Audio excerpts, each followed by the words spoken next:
Nur Ilma, kami dari kumpulan 5 akan membentangkan bentuk-bentuk pemahaman aliran rasionalisme. Untuk pengenalan, pada zaman pasca modernisasi yang semakin memuncak ini, kita sering mendengar dan sedia maklum tentang pemahaman rasionalisme, tetapi tidak ramai juga yang tahu tentang ideologi rasionalisme. Pemahaman rasionalisme boleh ditafsirkan secara amnya sebagai jenis-jenis pemikiran yang menyatakan bahwa akal manusia adalah sumber yang paling utama di dalam pengetahuan seseorang individu. Secara am sahaja, sebahagian pemahaman rasionalisme menafikan sesuatu kejadian yang berhubung kait dengan sistem indera sebagai sumber pemikiran individu. Tunjang utama kepercayaan ini ialah kebolehan dan keutamaan akal fikiran untuk menyelesaikan masalah dan juga menyingkap ilmu pengetahuan.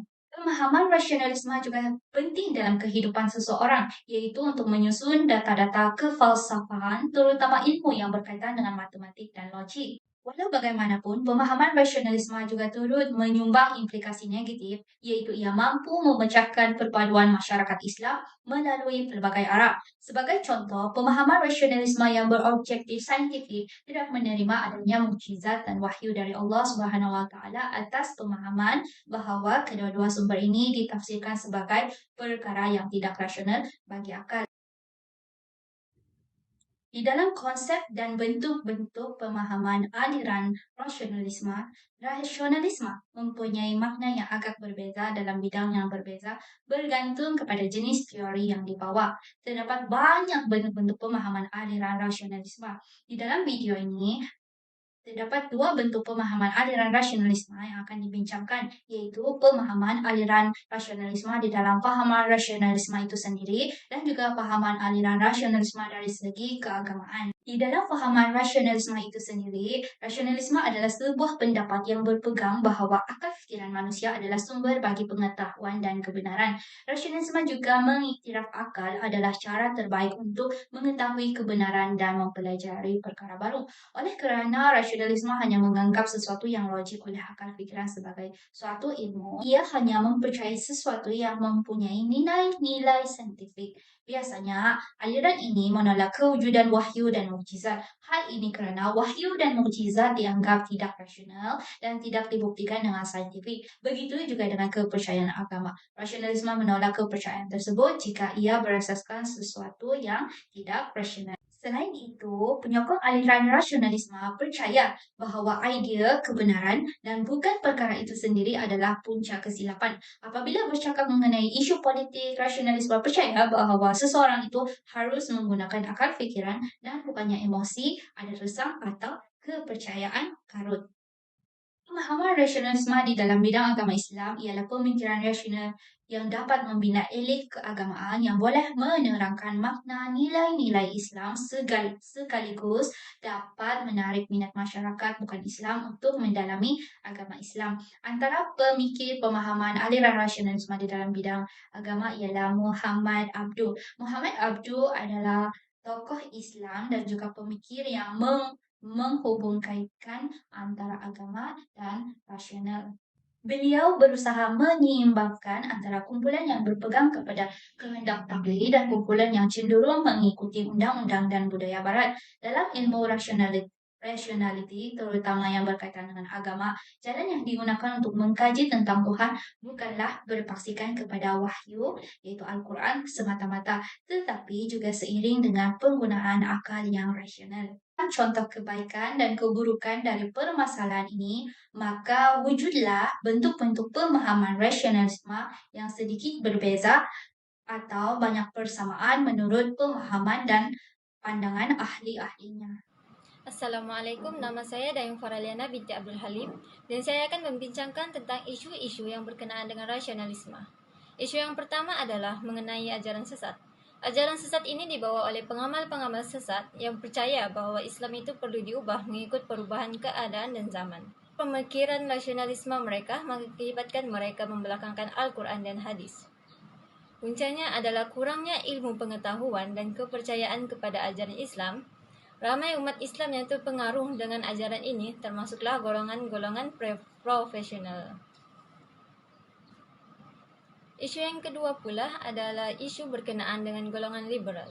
Golongan ini mempunyai cara pemikiran yang terlalu bebas sehingga mereka mempertikaikan hukum akal yang telah ditentukan dalam Islam. Malah mereka percaya bahwa akal rasional sudah cukup memadai tanpa terikat dengan peraturan agama. Kepercayaan umat Islam turut tergugat apabila golongan ini mula mempertikaikan para ulama atas dasar mereka juga manusia biasa yang tidak terlepas dari melakukan dosa dan hawa nafsu. Atas sebab itu, mereka menolak tafsiran-tafsiran para ulama dan beranggapan bahwa dengan panduan Al-Quran dan Sunnah sahaja sudah cukup memadai bagi mereka. Antara punca umat Islam terpengaruh dengan golongan liberal adalah kurangnya pahaman ajaran Islam yang benar dan kurang paham betapa pentingnya rujukan daripada tafsiran-tafsiran para ulama. Assalamualaikum Miss, nama saya Farisha Syakila binti Rosli. Dalam video ini, saya akan membentangkan tentang kesan-kesan negatif yang telah dibawa oleh aliran rasionalisme. Seperti mana yang kita tahu, semua hal mempunyai kebaikan dan juga keburukannya tersendiri. Begitu juga dengan fahaman ini.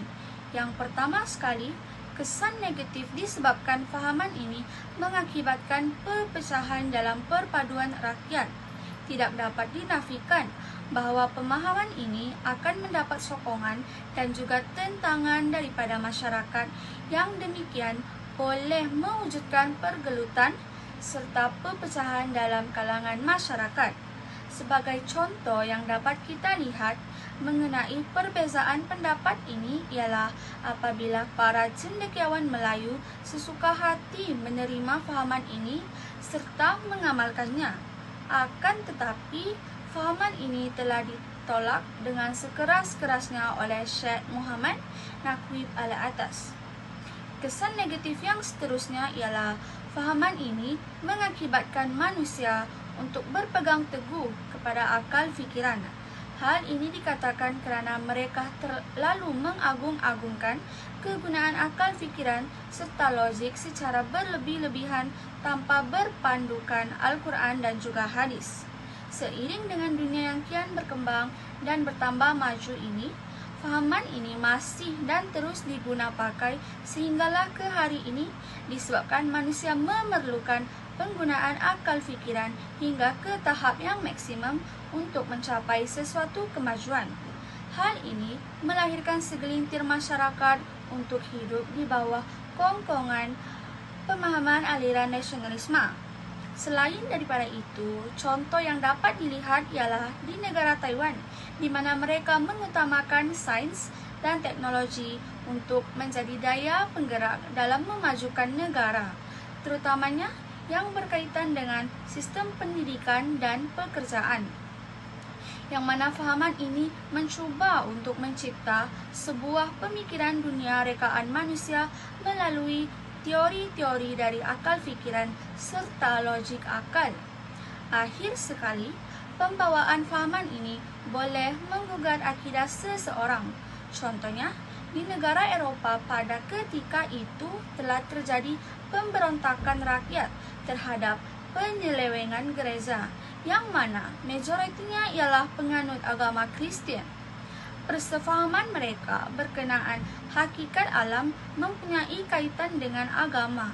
Akan tetapi, tokoh rasionalisme enggan menerima fahaman itu kerana ianya bertentangan dengan aliran fahaman rasionalisme.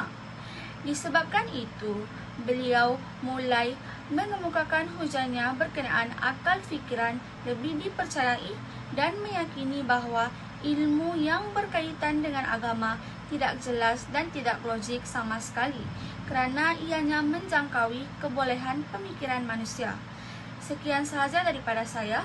Pembentangan yang seterusnya akan dibentangkan oleh Sheila. Assalamualaikum, salam sejahtera, salam UiTM di hatiku. Nama saya Nur Sheila binti Jamrisa, nombor pelajar 20224978554. Pada hari ini, saya akan merumuskan kefahaman kami berempat tentang bentuk pemahaman aliran rasionalisme. Seperti yang kita sudah sedia maklum tentang pemahaman aliran rasionalisme yang dimaksudkan dengan akal sebagai sumber pengetahuan kita. Dengan itu, kebenaran yang diperoleh melalui akal berasal dari berfikir dan menyusun fakta serta teori. Tambahan pula, Rasionalisme juga mengajarkan bahawa pengetahuan yang diperoleh daripada alat berfikir dengan kaedah-kaedah logik. Selain daripada itu, fahaman ini mengeksplorasi pengembangan ilmu dengan menggunakan kemampuan intelektual manusia. Walau bagaimanapun, fahaman ini menafikan pengalaman panca indera sebagai sumber pengetahuan dan dapat disimpulkan bahawa hasil pemikiran rasionalisme tidak berpandukan agama. Bahkan bukan itu saja, malah fahaman ini bersumberkan akal semata-mata dan menolak Al-Quran dan hadis kerana tokoh rasionalisme iaitu René Descartes meyakini bahawa ilmu yang berlandaskan agama tidak jelas dan tidak logik sama sekali. Oleh disebabkan itu, ilmu Islam mestilah didedahkan melalui kaedah penyampaian yang bertepatan agar tidak disalahfahami.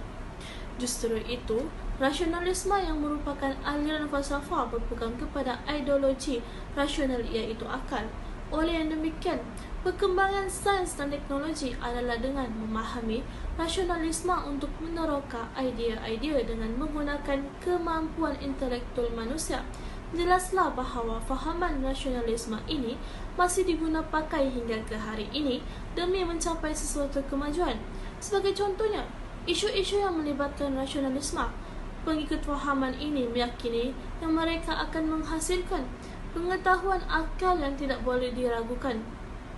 Walhal, ilmu yang dihasilkan hanyalah himpunan daripada ilmu-ilmu pengetahuan. Maka dengan itu, setiap ilmu pengetahuan yang diperoleh haruslah melalui penggunaan cara yang betul agar dapat pengetahuan yang efisien dan tidak bertentangan dengan agama. Seperti yang dikata dalam jurnal ilmu budaya, munculnya rasionalisme dengan berlatar belakangkan keinginan untuk membebaskan diri daripada pemikiran tradisional skolastik. Sekian daripada saya. Terima kasih.